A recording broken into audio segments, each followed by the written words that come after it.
Famous story channel में आपका स्वागत है। आइए आज मैं आपको सुनाती हूँ मुंशी प्रेमचंद की कहानी झांकी। कई दिनों से घर में कलह मचा हुआ था। माँ अलग मुंह फुलाए बैठी थी, स्त्री अलग। घर की वायु में जैसे विष भरा हुआ था। रात को भोजन नहीं बना। दिन को मैंने स्टोव पर खिचड़ी डाली, पर खाया किसी ने नहीं। बच्चों को भी आज भूख न थी। छोटी लड़की कभी मेरे पास आकर खड़ी हो जाती, कभी माता के पास, कभी दादी के पास, पर कहीं उसके लिए प्यार की बातें न थीं। कोई उसे गोद में न उठाता था, मानो उसने भी अपराध किया हो। लड़का शाम को स्कूल से आया, किसी ने उसे कुछ खाने को ना दिया, न उससे बोला न कुछ पूछा। दोनों बरामदे में मन मारे बैठे हुए थे और शायद सोच रहे थे, घर में आज क्यों लोगों के हृदय उनसे इतने फिर गए हैं। भाई बहन दिन में कितनी बार लड़ते हैं, रोना पीटना भी कई बार हो जाता है, पर ऐसा कभी नहीं होता कि घर में खाना ना पके या कोई किसी से बोले नहीं। यह कैसा झगड़ा है कि 24 घंटे गुजर जाने पर भी शांत नहीं होता। यह शायद उनकी समझ में ना आता था। झगड़े की जड़ कुछ न थी। अम्मा ने मेरी बहन के घर तीजा भोजन के लिए जिन सामानों की सूची लिखाई, वो पत्नी जी को घर की स्थिति देखते हुए अधिक मालूम हुई।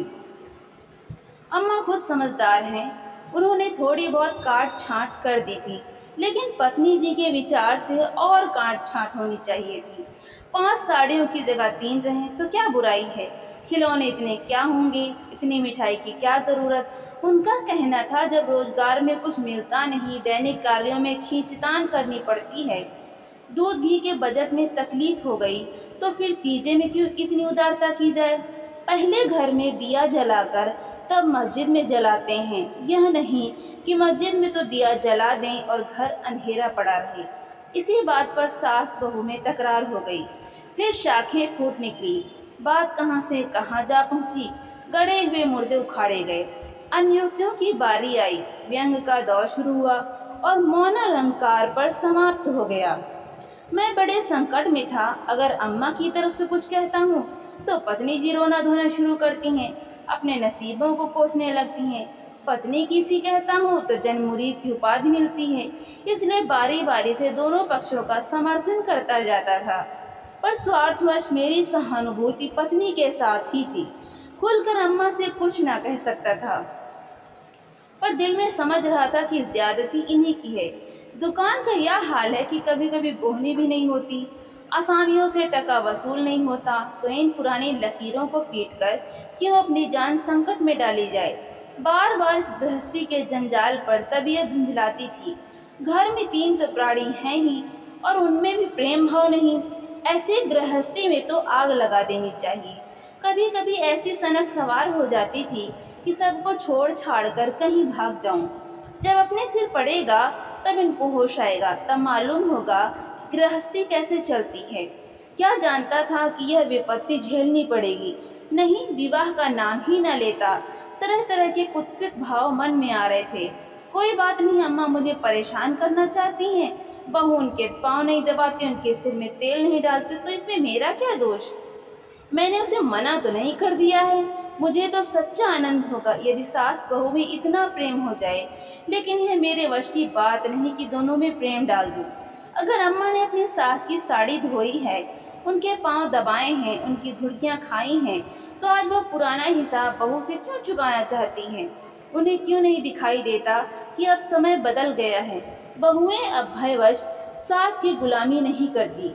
प्रेम से चाहे उनके सिर के बाल नोच लो, लेकिन जो रूप दिखाकर उन पर शासन करना चाहो तो वह दिन लद गए। सारे शहर में जन्माष्टमी का उत्सव हो रहा था। मेरे घर में संग्राम छिड़ा हुआ था। संध्या हो गई थी, पर घर अंधेरा पड़ा था। मनहूसियत छाई हुई थी। मुझे अपनी पत्नी पर क्रोध आया। लड़ती हो लड़ो, लेकिन घर में अंधेरा क्यों रखा है। जाकर कहा, क्या आज घर में चिराग न जलेंगे।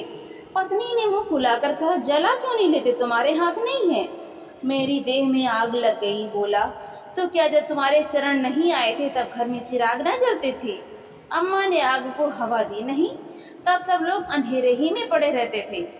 पत्नी जी को अम्मा की इस टिप्पणी ने जामे के बाहर कर दिया। बोली, जलाते होंगे मिट्टी की कुप्पी, लालटेन तो मैंने नहीं देखी। मुझे इस घर में आए 10 साल हो गए। मैंने डांटा। अच्छा चुप रहो, बहुत बड़ो हो नहीं। ओहो, तुम तो ऐसा डांट रहे हो जैसे मुझे मोल लाए हो। मैं कहता हूँ चुप रहो। क्यों चुप रहूं? अगर एक कहोगे तो दो सुनोगे। इसी का नाम पतिव्रत है। जैसा मुंह होता है वैसे ही बीड़े मिलते हैं। मैं परास्त होकर बाहर चला गया और अंधेरे कोठरी में बैठा हुआ उस मनहूस घड़ी को कोसने लगा जब इस कुलच्छनी से मेरा विवाह हुआ था। इस अंधकार में भी 10 साल का जीवन सिनेमा चित्रों की भांति मेरे नेत्रों के सामने दौड़ गया। उसमें कहीं प्रकाश की झलक न थी, कहीं स्नेह की मृदुता न थी। सहसा मेरे मित्र पंडित जयदेव जी ने द्वार पर पुकारा। अरे, आज यह अंधेरा क्यों कर रखा है जी?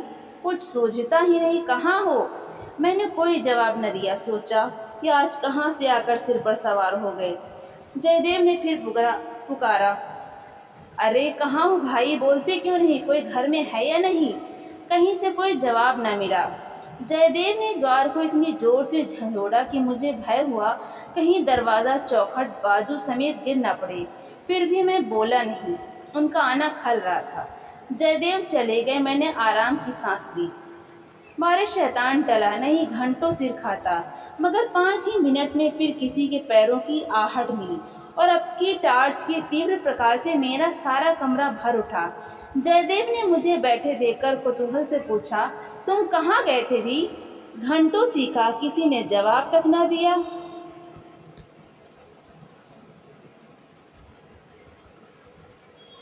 ये आज क्या मामला है? चिराग क्यों नहीं जले?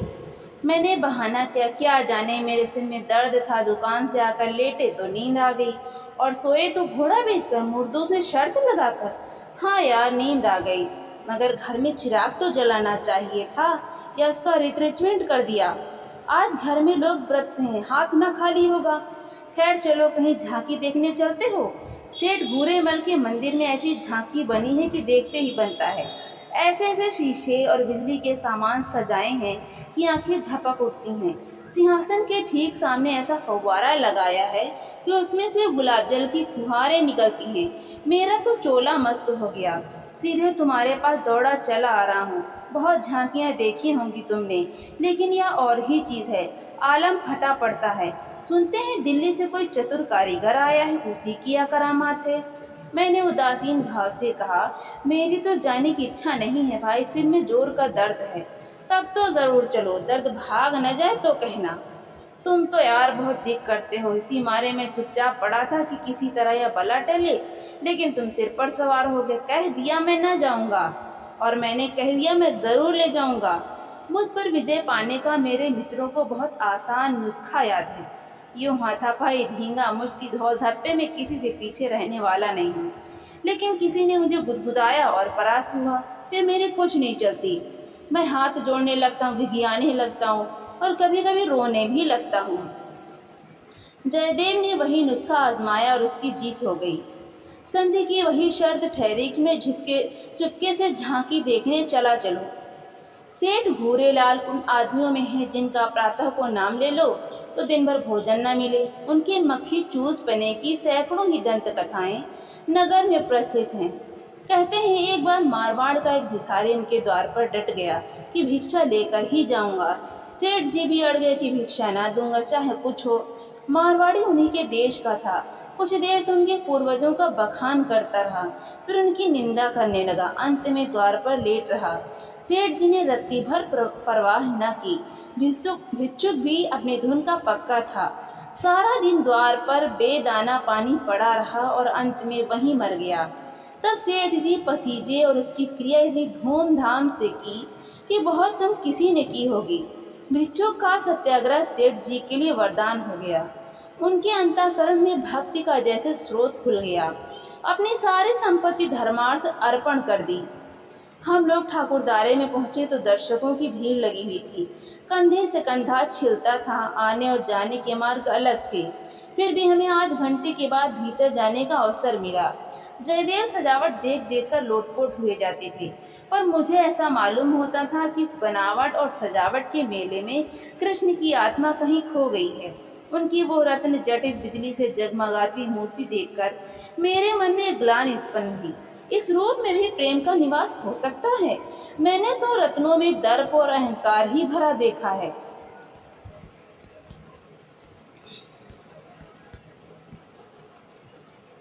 मुझे उस वक्त यही याद ना रही कि यह एक करोड़पति सेठ का मंदिर है और धनी मनुष्य धन में लौटने वाले ईश्वर की ही कल्पना कर सकता है। धनी ईश्वर में ही उसकी श्रद्धा हो सकती है। जिसके पास धन नहीं वो उसकी दया का पात्र हो सकता है, श्रद्धा का कदापि नहीं। मंदिर में जयदेव को सभी जानते हैं, उन्हें तो सभी जगह सभी जानते हैं। मंदिर के आंगन में संगीत मंडली बैठी हुई थी। केलकर जी अपने गंधर्व विद्यालय के शिष्यों के साथ तंबूरा लिए बैठे थे। पखावत, सितार, सरोद, वीणा और जाने कौन कौन बाजे, जिनके नाम भी मैं नहीं जानता, उनके शिष्यों के पास थे। कोई गीत बजाने की तैयारी हो रही थी।